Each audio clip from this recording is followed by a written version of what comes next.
Emergency को मद्देनजर रखते हुए ये जो नाइंसाफ़ी हो रही है उसको जल्द अज जल्द जो है वो एड्रेस करने की कोशिश की जाएगी। आपको मालूम है कि हमारे यहाँ हेल्थ के इश्यूज भी बहुत हैं। हमारे दो लेफ्टिनेंट गवर्नर यहाँ से गए जिन्होंने कहा कि 200 बेड कारगिल हॉस्पिटल होगा, एक ने तो 300 बेड कहा है गिलजी साहब ने। तो मौजूदा एग्जिस्टिंग हमारे पास 73-75 के आसपास की कैपेसिटी है जो लेकिन चला रहे हैं 100 बेड तक भी हमारे डॉक्टर्स चला रहे हैं। लेकिन हम ये चाहते हैं कि ये जो 200 बेड हॉस्पिटल है या 300 बेड हॉस्पिटल, इसको फंक्शनल किए जाने की सबसे ज़्यादा ज़रूरत है, और ताकि ये जो लोगों के साथ जो एक किस्म का लोगों को जो दरपेश मुश्किलात हैं वो मुश्किलात जो है उसका हल हो सके। तो ये नाइंसाफ़ी बिल्कुल बंद होनी चाहिए, नहीं होनी चाहिए। और ख़ासकर हम देखते हैं कि हॉस्पिटल के अंदर भी कई बार ऐसा होता है कि पोस्ट अभी तक जो है एडवर्टाइज नहीं हुए हैं, खासकर नर्सिंग पोस्ट अभी तक एडवर्टाइज नहीं हुए हैं।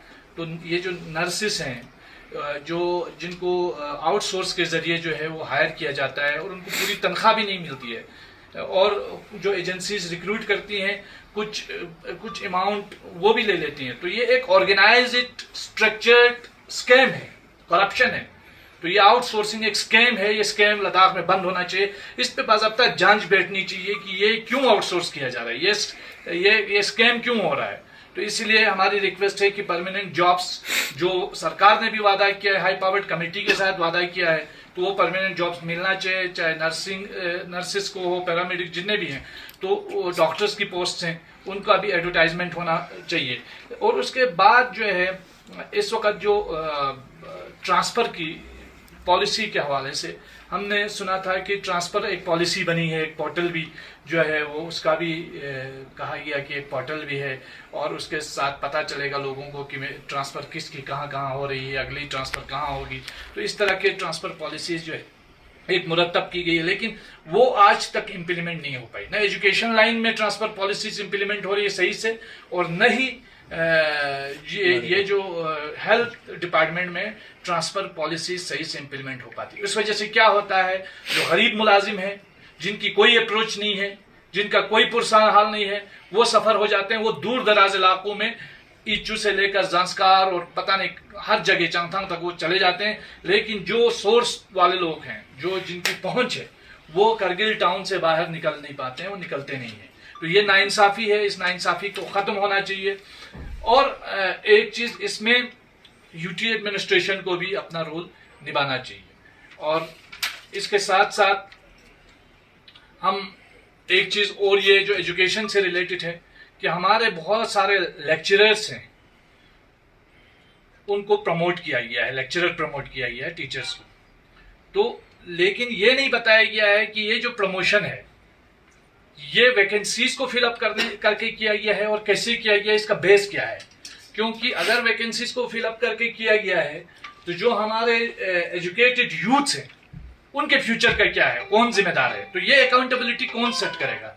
इन तमाम चीज़ों का जो लेना देना है वो अकाउंटेबिलिटी से है, शफाफियत से है, एहतसाब से है। अकाउंटेबिलिटी बहुत ज़रूरी है। अकाउंटेबिलिटी ना होने की वजह से लद्दाख के लोग सफ़र हो रहे हैं, और अकाउंटेबिलिटी सेट होनी चाहिए। और अनफॉर्चुनेटली जब से यूटी बनी है तब से कोई अकाउंटेबिलिटी नहीं है। इसलिए ये ह्यूमन राइट्स कमीशन का गठन भी बहुत ज़रूरी है, ताकि इसके थ्रू जो है कम से कम कुछ मिनिमाइज कर सकते हैं इन प्रॉब्लम्स को। हम नहीं कह सकते कि पूरी तरीके से ख़त्म कर सकते हैं। जैसे पुलिस से रिलेटेड हमारे बहुत सारे मसाइल हैं कि हमारे IRP जो बटालियन 25 बटालियन है, 1984 से लेकर के 1987 के जो बैच है उनका अभी तक प्रमोशन नहीं हुआ है।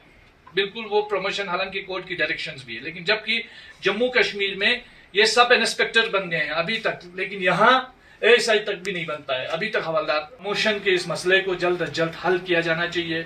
साथ में हमारे जो यहाँ पे जराइम में जो अफराद फंसते हैं उनको लेह जेल भेजा जाता है, हालांकि बहुत सारे लोगों को सफ़र होना पड़ता है। करगिल में एक जेल का कंस्ट्रक्शन हो रहा था, एक लंबे समय से वो प्रोजेक्ट जो है वो पेंडिंग है। तो करगिल जो जेल है उसको फंक्शनल बनाना चाहिए, और अगर यहाँ कोई जराइम पेशा अफराद किसी जुर्म में फंसता है तो उसको करगिल जेल में ही रखा जाना चाहिए, ताकि उसके रिश्तेदारों को, अजीज़ व अकारिब को मिलने में मुश्किलात ना हो। और एक बात जो ज़रूरी है कि इन सब के होते हुए करगिल के सफ़र होने की एक बुनियादी वजह यह है कि हमारा जो डिस्ट्रिक्ट है और यूटी हेडक्वार्टर है वो 250 किलोमीटर हमसे दूर है। हमारी जो डिविजनल हेडक्वार्टर की डिमांड थी, वो डिविजनल हेडक्वार्टर की डिमांड ये थी कि लेह और करगिल में ये हेडक्वार्टर्स जो है वो रोटेशनल बेसिस पे होने चाहिए।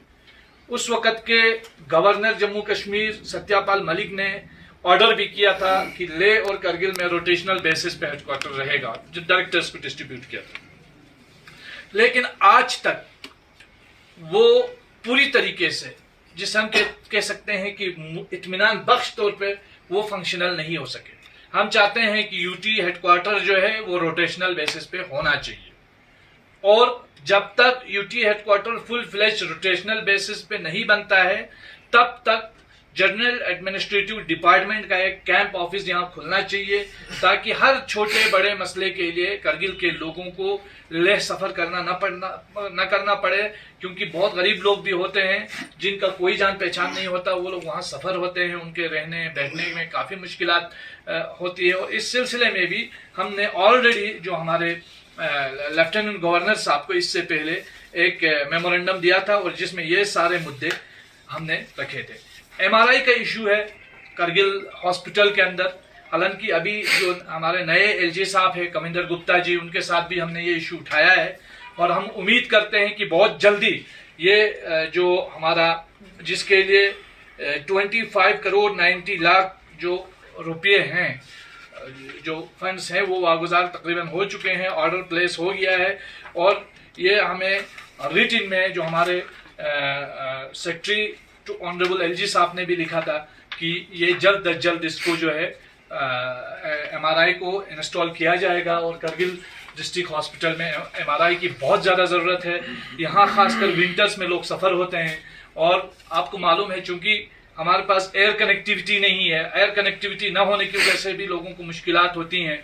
अभी जो ऑनरेबल एलजी साहब ने जब यहाँ विजिट किया तो हवाई जहाज़ के हवाले से, तो एयर कनेक्टिविटी के हवाले से भी हमने उनके सामने बात रखी, और हमारे मारूफ जो पायलट हैं, कैप्टन हैं, बल्कि अब तो कैप्टन से भी प्रमोशन हुई है, हाजी हुसैन साहब मिंजी, उन्होंने एक बाज़ाब्ता फाइल प्रेजेंट किया ऑनरेबल एलजी साहब को, और हम उम्मीद करते हैं इन फ्यूचर एक डेलीगेशन जमीयत उलमा की तरफ से जाएगा और इस जहाज़ के मसले पर जो है बात करेगा। हालांकि 2 बार करगिल को उड़ान सर्विस के जरिए जो है वो ऐलान किया गया है कि उड़ान से जोड़ा जाएगा, जिसमें एडवर्टाइज भी हुआ था। आपको पता है कि उड़े देश का आम नागरिक, लेकिन वो आम नागरिक अभी तक उड़ नहीं पाए।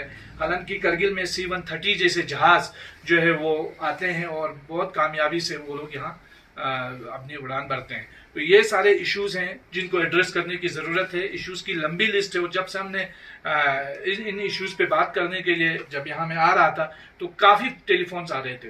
मैं ये समझता हूँ कि बहुत सारे इश्यूज अभी रह गए हैं, लेकिन ये जो प्रेस कॉन्फ्रेंस है काफ़ी तूल हो जाएगी अगर उन तमाम इश्यूज पे डिस्कस करने बैठ जाएं। लेकिन एक बात मैं शॉर्ट में यही कहूँगा कि करगिल में ख़ासकर और यूटी एडमिनिस्ट्रेशन, यूटी लद्दाख में आमतौर पर इश्यूज की इस वक्त एक ऐसी फहरिस्त है जिसकी जो फहरिस्त है अगर हम गिनना शुरू कर जाएं तो ख़त्म ही नहीं होती है। तो ये कई बार आपने भी कहा कि मीटिंग्स रखा जाए, तो चूंकि जमीयत उलमा एक अहम रिप्रेजेंटेटिव है केडीए में, तो जमीयत उलमा की रिप्रेजेंटेटिव की बातें केडीए की को चेयरमैन क्यों नहीं सुन रहे हैं? ये तो आपको चेयरमैन दोनों से कभी प्रेस कॉन्फ्रेंस, आपको क्या लगता है? मुझे तो यही लगता है कि ये लैक ऑफ सीरियसनेस लगती है, इसमें कहीं ना कहीं लैक ऑफ कमिटमेंट लगता है।